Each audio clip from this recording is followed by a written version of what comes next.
Hello, and welcome to Message in the Middle with Marianne. We all know that life is hard, right? It's messy, it's unpredictable, but it can be wonderful all at the same time. My hope is that we can take a deep dive into self-development topics and explore life's lessons through book clubs, conversations, and interviews. And together, we can uncover the lessons that others have already learned to help us navigate this crazy, wonderful ride called life.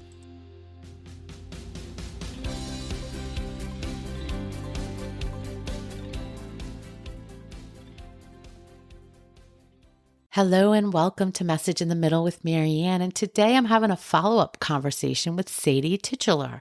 Many of you may remember Sadie from her gentle voice and her calming but slightly mischievous demeanor.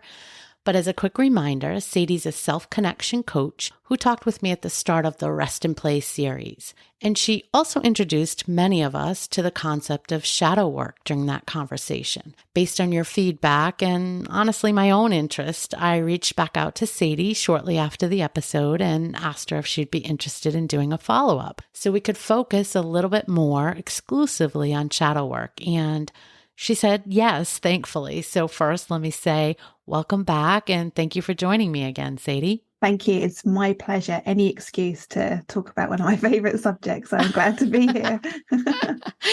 You don't need an excuse. No. So let's start off by level setting, because I know many of us hadn't really been introduced to the concept before. And you know, the word kind of pops up here and there. And then when you talked about it, there was definitely interest. So can you give us some fundamental, foundational description or understanding of what shadow work really is? Sure. Yes. I think it always sounds more mysterious than it actually is, because it's kind of very woo and dark and shadow, like, ooh, what's that? But in my experience, it's the practice of intentionally bringing light and exploring and being really curious about the parts of ourselves that are normally hidden both from ourselves and the bits that we hide from other people. So there's some bits about ourselves that we hide intentionally from other people. We keep things secret about ourselves, but there's also things that we don't really know about ourselves, or we've forgotten or lost contact with, and they sit in our subconscious, and they're kind of often driving from behind the scenes and directing us from behind the scenes without us even really being aware of it. So by bringing attention to those parts of us, we can understand a little bit more about some of our subconscious beliefs, where our behaviors might come from, the stories and things that we're carrying that are impacting our behavior and our actions. And quite often it's the things that that we think of as sabotaging ourselves, or it's our inner critic or our fears. When we kind of look at them a little bit more, rather than shying away from them or pretending they don't exist or trying to ignore that voice, then we understand it better, we understand ourselves better, and we can then be more intentional and conscious about our choices and who we want to be more of ourselves, by kind of bringing more of that to the surface. So I was going to ask you how someone goes about identifying the need to do shadow work and identifying the specific areas. But based on that description, I'm going to go out and say that we probably can find those things and identify it by noticing the patterns. Yeah.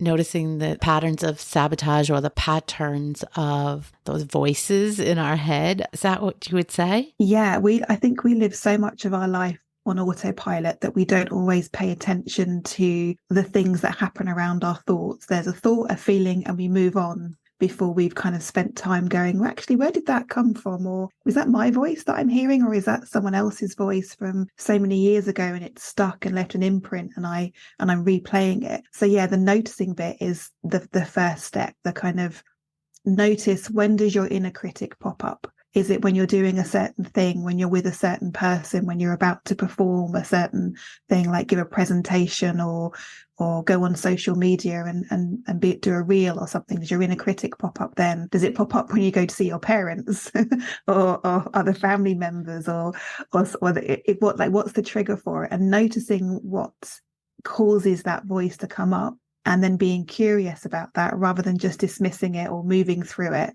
and hoping it'll go away, or just accepting it as is rather than going, actually, is this something I can change about myself? Is this even part of me, or is this part of someone else? Yeah, so noticing definitely is that really key step. I was holding back a laugh, you guys, when she said going to your parents' house, because I know several of you. That's like a red flag out there, right? Those conversations and some of those behaviors that we fall back into when we go to our parents. So let's go there for a second. Let's go to that as an example. So let's just say we have grown adults knowing that they have what would look like a good relationship with their parents, but yet there's some spots where it's a little bit tricky to navigate, or there's some feeling of not good enough, or whatever it is. How does someone start to do that work of being curious enough to really cull out what that is and how to reprogram it? Yeah, the first thing is that noticing definitely is that first step. But I think what can happen then is if we do notice and then we start to kind of maybe open the door a little bit and explore what's in this part of me, it can feel a little bit confronting or overwhelming because it can be a lot of stuff that's in there.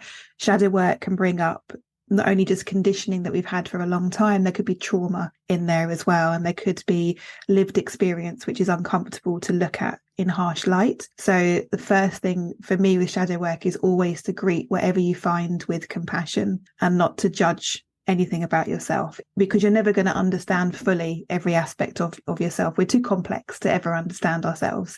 So whatever you meet it with compassion and go really gently with things as well. So those two things being said, and then if you feel emboldened enough to explore further and know that in doing so, you're going to find really useful and important and wonderful things about yourself, is finding out what's the root of that thing, what's the root of that belief that I have, where can I trace it all the way back to? And it is about kind of digging around a little bit in our subconscious, going back through our history, normally into childhood as well, because we're so impressionable as children. Like, things get imprinted on us all the time. I don't know the exact science, but up until the age of 7, our brain waves are almost in this kind of hypnotic state that we're just absorbing everything, and it all gets stored away in our subconscious. So the childhood that we have up until kind of about 7 or 8 can really form the idea of who we are. And family obviously is going to have a massive impact on that. A story that I had, for example, for a long time is when I was doing anything remotely risky, I would hear my mum's voice telling me, "You'll fall." And I never knew it was my mum's voice. I never knew where that came from until I started to explore, where does that come from? Whose voice is that? And where can I trace that back to? And it's images of running through the park and my mum shouting after me, "You'll fall." So we carry all these stories and we carry this conditioning. And it's only if we start to notice when these things come up, be curious about where the root is of that, and then decide, is that something we still want to believe about ourselves and our lives and our general beliefs, or is something else also true? And there's something else feel more true that we can then start to say, that's the thing that I want to choose to believe in now, rather than that older story. Is there an exercise that you use with people? Because that one about you falling in the park, I totally can see that. But, if that happened when you were 5 years old and, 25, 30 years, whatever goes by later, how did you get back to that image? Like, I feel like it's not that easy to just go to that specific image and go, oh, that's what it was. Yeah. Like, there's got to be layers and layers and layers of stuff, right? Yes. So how do you train people to sort of peel back that onion to get to that root cause? A lot of practice of trusting that you can open those doors up and kind of venture inside and explore and go as far as feels comfortable in that moment. And then trust that you can come back to it as well. So it's not kind of opening all these doors in your mind at once and discovering all these things about yourself and then having like wonderful moments of clarity and suddenly everything feels healed and you understand yourself completely. Wouldn't that be nice? It's exploring. It would. But also so boring as well. Well, that's true. There'd be nothing else to do. But I think trusting your curiosity, like what keeps coming up that you want to explore, And then tools like journaling, kind of mindful presence of just sitting with what you feel and not backing away from things that feel uncomfortable. I think we really used to running away from or avoiding or shutting down emotions like shame, guilt, fear, anger, sadness, grief. We kind of try to put the lid on them and tuck them away. And we even encourage ourselves and other people to move through things quickly. We tell people to stop crying and it'll be okay and they're there, rather than, well, what if you just sit with that for a moment? What does it have to tell you? And for me, it becomes kind of an inner dialogue of the me that I am now, feeling really grounded and centered and safe, having a conversation with another part of me that's feeling a certain way. And that may be a part of me that feels angry. And then it's okay, where does that anger come from? What are you angry about? Who made you angry? And just having that internal conversation, as bizarre as it sounds, especially as we're told that hearing voices in your head isn't a good thing. But for me, it's a daily experience of having the conversations and trusting that these are all parts of me and they're all worthy because I'm worthy. So they must be worthy in return and they have something important to say. So spending time with yourself and exploring those parts of you and what they have to say, and trusting that they have, on some level, your best interest at heart. But it may be a really young version of you that doesn't know how to respond in a healthy adult way. So they're responding the only way they do know, which is maybe lashing out or hiding or choosing to feel safe and secure rather than risking being exposed and seen and vulnerable. So yeah, things like journaling and sitting with emotions that come up rather than turning away from them. I have a dark moon club that every month there's kind of different self-connection practices and doing things like that on a regular basis. So you can get used to talking to yourself, used to talking to different parts of yourself, and trusting that you can hold the emotion that comes up as well, that you can hold whatever that is that's there. So we're giggling a little bit, but in all reality, it's true. And I hadn't really stopped to think, I've been talking about a lot of these things for a while now, and the reoccurring conversation around these voices that we all hear. I mean, they're there, but let's just, say it out loud. There's a difference, I think. I'm not a professional. I just play one on the radio. I think there's a difference between, true schizophrenia and what we're talking about here. So we should probably just say that, right? This is just really getting in touch with ourselves and all the parts of ourselves and really trying to uncover the motivation or that programming that we grew up with, versus someone who truly has mental health illness and needs to deal with that. Yes, for sure. Yeah, I'm kind of flippant about these things, but there is that difference. And there is, I think, that we skip over the idea that we can just have internal conversations with different parts of us that have different motivations and drivers and needs and wants and understandings of the world. So that's what I'm referencing, those kind of internal dialogues. Yeah, no, and it makes sense to me, and I recognize they're true and they exist. And you're right, like many of us, we jokingly have said probably lots of times in our lives, I'm talking back to myself, or what. We all do that, right? But it's just sort of this thing, but really acknowledging that makes sense and there's work that can be done there. I think that's important. I want to go back to something you said. You said, when you're doing this exploration and you're opening up these doors to your past to try to understand some of the things, meet whatever you find, whatever ideas or whatever visions or whatever feelings, meet it with compassion. What does that really look like? So in practice, I mean, you're sitting down, you're thinking through something bubbles up and pops up. Tell me what that looks like. What does that look like in practice, meeting it with compassion? Yeah, it's definitely a practice, and it definitely is something a bit like meditation. You can start meditation. You go, okay, I know what to do. I'm going to practice my breathing and just follow my breath, and then your attention goes off somewhere else and you have to bring it back. So the self-compassion thing is the same principles. If you're finding that you have this thought train that involves perhaps you're feeling self-critical. Yeah, common one. We'll go with that one. I think it's a common one, and we can I can follow it through. So we start to criticize ourselves, and then we go, oh, I remember I'm supposed to be working on not being critical. Here I am again criticizing myself. What an idiot! I can't even do that properly. And then catching that and going, I'm criticizing myself for criticizing myself. I'm going to meet that with compassion. I understand this is something I'm still working on and I'm still learning how to do it. And I am going to catch myself every now and then doing the opposite and judging myself or criticizing myself. So it's catching when you're saying mean things to yourself, when you're being a bit snippy or snidey, or you're judging yourself, noticing that. And then rather than judging that, just adding more compassion in. So it's kind of like this fractal pattern of whatever comes up is meeting it with compassion. And that for me looks like how you would talk to a child or a younger version of yourself that just wanted comfort and wants to know they're in a safe place and they're with someone who's looking after them and is going to care for their needs.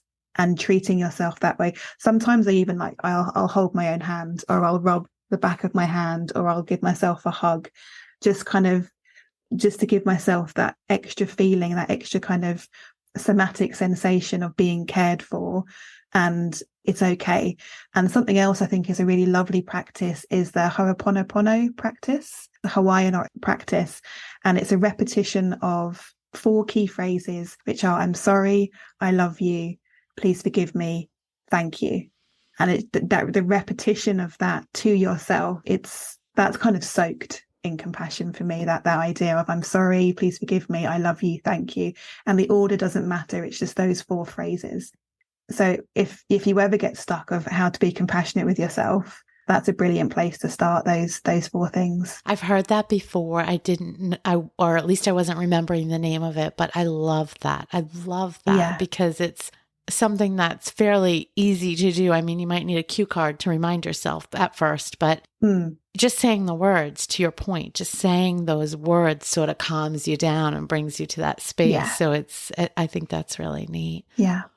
So you do this work, and this is a focus area for you. What do you find most people struggle with? As in what comes up a lot of the time in shadow, or actually... Well, I guess both. So what do you think is the common pattern, obviously, is putting ourselves down and stuff that we kind of already hit on.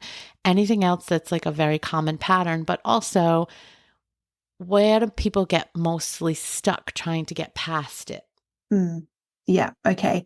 I think there's 3 key areas that I think we get stuck on a lot is fear of judgment from other people. Yeah. So we hold ourselves back from saying what we really want to say, doing what we want to do, wearing what we want to wear, whatever it is, because we fear other people will judge us. And before we've even given people the opportunity to do that, we're anticipating that judgment and we're judging ourselves. We're kind of limiting. We're judging ourselves. Yes, we judge ourselves and we pull ourselves back. So I think that's a big one. And then there's, I guess, the kind of the mirror side of that is kind of the shame and guilt that we have as well. So there's things that we don't do because we fear other people will judge us. And then there's things that we're perhaps always trying to make up for because we're carrying shame or guilt about things that we've done previously, or things that we want and we think we shouldn't want. So we pretend that we don't want them, and we minimize our needs, and we make ourselves small. So there's that kind of, we're stuck in the middle of the future looks like fear of people judging me. And there's all these things I've done in my past that I feel shame and guilt about. So I'm just going to make myself this teeny tiny, like insignificant person here who's not going to be in anyone's way and not going to dare shine my light or dare show up in the world in the wonderful ways that I do really want to show up. And we get stuck in places that we don't want to be because we stop ourselves moving forward and we anchor ourselves in the past as well. I think they're the main areas that we the things that we carry. And then the other side of that is with the work to overcome that is, I think, not trusting that we're worthy of doing this work so we can have what we want. Because wanting things and wanting more, wanting better, wanting something that's beyond what we have now is we're supposed to be happy with what we have now. Yeah. We're not supposed to want more. So I think we then don't trust that we can do the kind of things like shadow work, so we can heal the things that are holding us back, so that we can have more from life as we want it. Yeah, I couldn't agree with those things more. I mean, I know I've dealt with them, and I know people, in the community and that listen have dealt with them as well. So I bet they're pretty common. The one about feeling like we're worthy, I would also add that we're worthy and enough as is, right? I think many of us struggle with, I'll be worthy when? I'll be worthy when I get the next promotion. I'll be worthy when I lose 20 pounds. I'll be worthy when I have the best house. I'm making it all up, but whatever, right? It depends on the scenario, but we all have those I'll be worthy when scenarios. Yeah, 100%. And for me, it's like one of those like magic eye pictures from the 80s, when you had to kind of like change your focus to see a 3D image. Yeah. And kind of like a swirl of colors. It's like if you try too hard to see the picture, you can't see it. It's when you relax into it that you can see it. And the same vibe for me is that I can feel worthy and whole as I am now, and I can love the life that I have now, and I can feel enough as I am now, and I can move into the energy of also wanting more. Wanting more doesn't mean that I'm not enough now. Wanting to be better or more whole doesn't mean that I'm not whole enough now. We can feel whole without feeling completely healed. We can be wonderful, whole human beings with all our flaws and all our messes and all our imperfections. They're just as wonderful as what you might be next year, next month, next week, when you've discovered something else about yourself. You're still a worthy human being, whatever state that you're in. And that come back to that compassion part of, yes, I'm worthy now as I am, and I can still want to have more as well, and I can still want to be more. So it's kind of holding those things in balance that is a little bit of that magic eye thing that you have to kind of not try so hard. I like how you said that, because when you circled back with the phrase, you said and that's what I was thinking. When you were explaining it, I was thinking, it's an and, not a but. Yes. It's an and. I am here today. This is me today. This is how I rolled today. And I can be working towards something different, something more, something different, whatever the case may be. It's an and, it's an and not a but. Because otherwise we get stuck in that trap of, as you were saying, I'll be worthy when I've done this. But that means that I don't think of myself as worthy now. Yeah. So how can I have that thing that I want, because I'm not worthy of it? Yeah.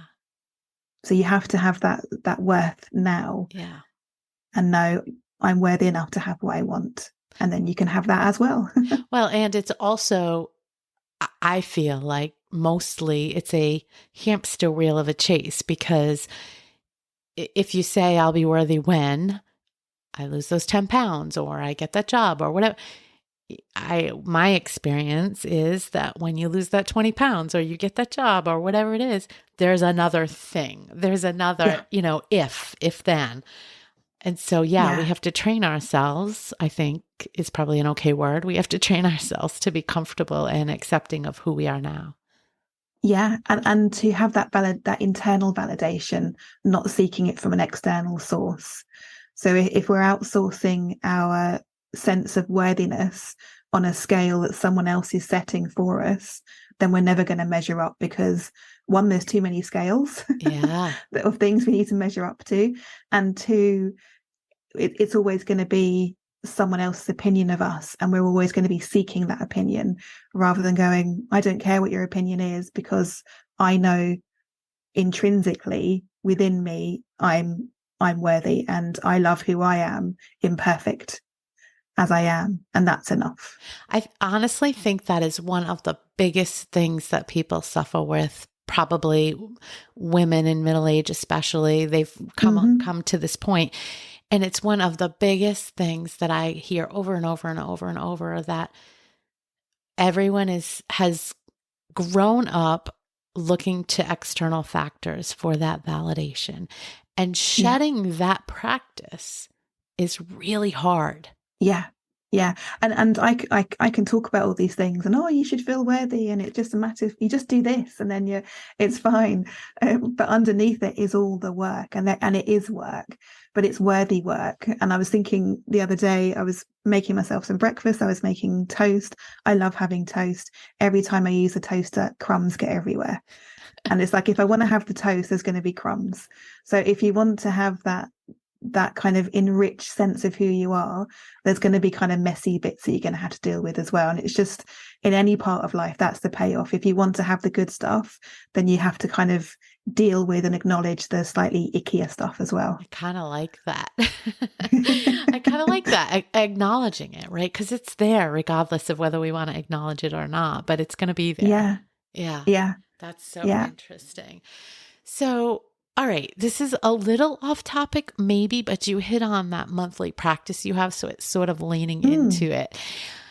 I wanted to ask you as an aside, and I don't know if it fits into the shadow work or it's just something you do outside of that, but I have a lot of folks that are interested in card reading, and I think you probably do something in that space. Tell me how that fits in, or is that totally separate? I think it's aligned. It certainly kind of overlaps in a big state of woo kind of things. I think tarot for me is less of a kind of future predictive tool and more of an intuitive inquiry tool. So the cards that come up, the imagery that's on them, the symbolism, the characters that are there, for me, invite questions that we can then get intuitive responses to. So, and I think a huge part of shadow work is doing that internal thing, and what comes up from your subconscious, that's where our intuition lives. So there's a huge overlap in there for me of tarot cards and tarot reading and oracle cards and that shadow work space. Yeah. I hadn't thought about it until you just said it, but I couldn't agree more now, because when you pick one of those cards, oracle cards, let's say, there's that little description. So there's that little paragraph on it. But that paragraph, if card picked by me, by you, by Jane, by John, whatever, it means something different to everybody. Yes. And it's really about doing that work to say, what does this really mean to me? And so you're kind of digging into your subconscious and opening those doors. So I hadn't really put that together, but I think that makes sense to me. It's some of the same work. Yeah. Yeah. And there's those big kind of that archetypal story that runs through like the traditional tarot cards as well. So that idea of the tower, the tower card, for example, so that tower that's kind of being struck by lightning and it's people are falling off it and it's kind of on fire, and it's like, oh God, that's a big, awful, depressing, everything's crumbling down card. And it's like, yes, and there's a really strong foundation. That tower is built on a rock, a big solid rock. So for me, that's a card of transformation and having to burn down and let go of everything that you think is important, i.e. the tower that's built on the rock, and actually remember that there's a foundation underneath it that's much stronger and older and more reliable, and that's what you have to focus on. So, and there's all the different kind of archetypes that are in the cards as well, and that for me is the richness of them is exploring what that symbolism means and relating that to experiences and going, yeah, I know what that feels like to be in that tower collapsing moment, and then I can know that I can trust that there's that rock that's underneath that I will always come back to, that's there to support me and I can rebuild from. So it's a kind of a support, like a nice kind of reminder that things work out okay as well, and there's that cyclical nature to things. Yeah, I like that. Pretty interesting. So I want to circle back before we start coming to a close, but I want to circle back to the shadow work and how does somebody, so let's say somebody can obviously engage with someone like you and they can go on that journey and they can get coaching and they can do the work. Yeah. Okay, let's stop there for half a second. How long does that typically take when somebody does that? And I guess it can range, but average wise, what does that normally look like? I think it depends what you're trying, what you're seeking, and how deep you want to go with things. If it's a case of understanding the tools that you can use to support you, then that can be a kind of quite a short term, a couple of months thing of understanding the tools and then going off on your merry way with your toolkit and understanding when things come up, that you can use those tools and explore them for yourself. For other people, it's more a case of that the thing they thought they wanted support on turns out not to be the thing once we look at it in a bit more detail. And underneath is a whole ripe, rich kind of body of things that need a little bit more work. And I think it's always important to say there's obviously a difference between coaching and therapy. And some things that you might discover through shadow work would need a therapist or another counsellor or a different modality to support you with. Coaching is really useful when you're like, I'm bored of this story that I keep finding myself stuck in, and I want to move forward with it. I'm not looking to go, I need to understand this and look backwards and understand where this has come from.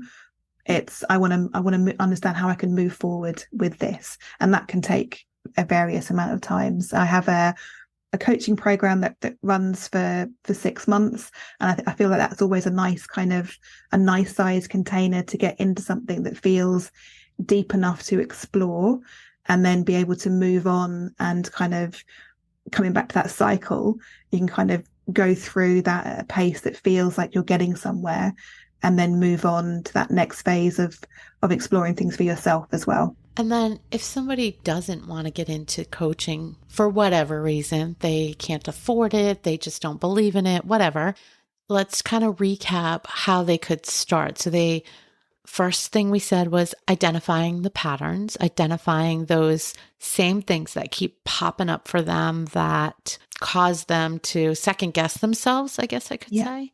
Yeah. So noticing when that mean voice comes up. Mean girl. Or noticing when you're suppressing things that you want and need as well, because that's another part of our shadow, the things that we want. So noticing when that happens and being really curious about, when does that happen? Who am I around when that happens? What circumstances does that happen? And following the thread of that. So staying with it, staying open and curious to exploring it, and trusting that you can hold whatever you find, and using tools like journaling, meditation, self-reflection, self-connection to build that connection with those parts of you and understand what it is that they want from you and they need from you. And then it's kind of deciding, do I need better boundaries? Do I need to feel more confident? And then kind of understanding what it is that you need to do. I'm probably only working on one of those areas at a time, because we could all use better boundaries and more confidence and those things, but just focusing on one thing at a time and being really patient with it. I think that's really good advice, because I think anytime we try to create new patterns of behavior, new habits, new practices, whatever, oftentimes we try to do too much too quickly. We want to see a big result versus finding these small incremental changes. And that's typically, in my experience, how things stick, is if you find the small incremental changes, give them the time that they need. Yeah. And if there was one practice that I would suggest that people start with, is something called mirror work, which is just literally spending, we look at ourselves in the mirror lots of time. And if you're on Zoom calls, you're like constantly staring at your face all day. But we don't really connect with ourselves in a meaningful way. So mirror work is spending 2, 3, maybe 5 at most minutes, just intentionally and purposefully looking at yourself in the mirror and connecting with yourself, eye gazing and connecting with yourself like you would with a dear friend or a partner, just really kind of connecting in that way in the mirror. And that for me is a really simple but really powerful tool. It'll stir up emotion, but trust that you can do it. You're only doing it for a few moments, and then perhaps journal afterwards on what the experience was like for you. And that's a really lovely kind of place to start for that self-connection. I just want to say, so that came up in High Five Habit by Mel Robbins, some of that concept. I just want to say, acknowledge that it's going to feel really weird at first, right? Yeah, it's bizarre. So uncomfortable. So uncomfortable. Like 10 seconds will seem like 800 hours. I'm probably exaggerating a little, but it's hard. It's harder than we think. Because to your point, many of us who get up, we do our faces, whatever you do in the morning, you're spending easily 2 to 5 minutes in that mirror every day. And yet we really don't look at ourselves. Yeah. It's kind of amazing. No. And if 5 minutes does feel like forever, then just start with 30 seconds or a minute. But doing it for 5 allows yourself to settle into the practice and allows things to come up to the surface, and then gives you time to move through it and close without having to kind of rush through. So give yourself that time and space and explore it. And it does feel really weird, but no one else knows you're doing it. No one else is there. Well, we shouldn't care what they think, right? Lose that judgment, right? True. But it is uncomfortable. And I think it's okay to say that so people recognize that it's totally normal, that it's uncomfortable. Yes. But to your point, know that that's okay. It's okay to feel totally uncomfortable in that. Yes. Yeah. We spend too much time trying to be comfortable. So being uncomfortable, I think, is a nice distraction sometimes. Yeah. It is something that we all need to get better at, being comfortable, being uncomfortable. The irony. Yes. Is there anything else that you would put out there as advice for folks that are trying to do this work and trying to understand what's going on from their past? I think just that reminder about the self-compassion is the core of it for me. There are all different types of shadow work, and some of them do get really deep and gnarly into that kind of the deep, dark goo of who we are.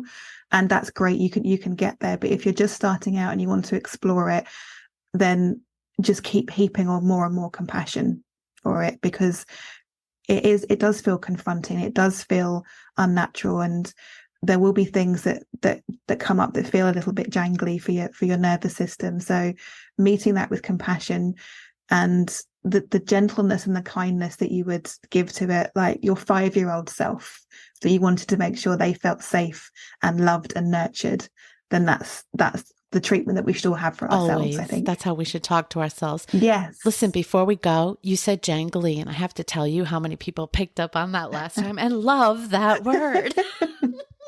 Jangly. Yeah. A jangly nervous system. It's a fan favorite, jangly. Excellent. Well, listen, thank you so much for introducing us to this and then going a little deeper with us. I know people are really interested in this topic, and I think it's good work, right? It can only lead us to being more enlightened and, unlearning some of those behaviors that we've come along with. So it's good stuff. Thank you so much for sharing your knowledge. My pleasure. As I said, I love talking about it. So yeah, had a great chat. Thank you. And we will put, you're so very welcome. And we will put all your links and contact information again in the show notes, and folks can reach out if they want to do any work with you on that. So, yes, for sure. All right. Thanks so much. Thank you. Thank you for listening to this episode of Message in the Middle with Marianne.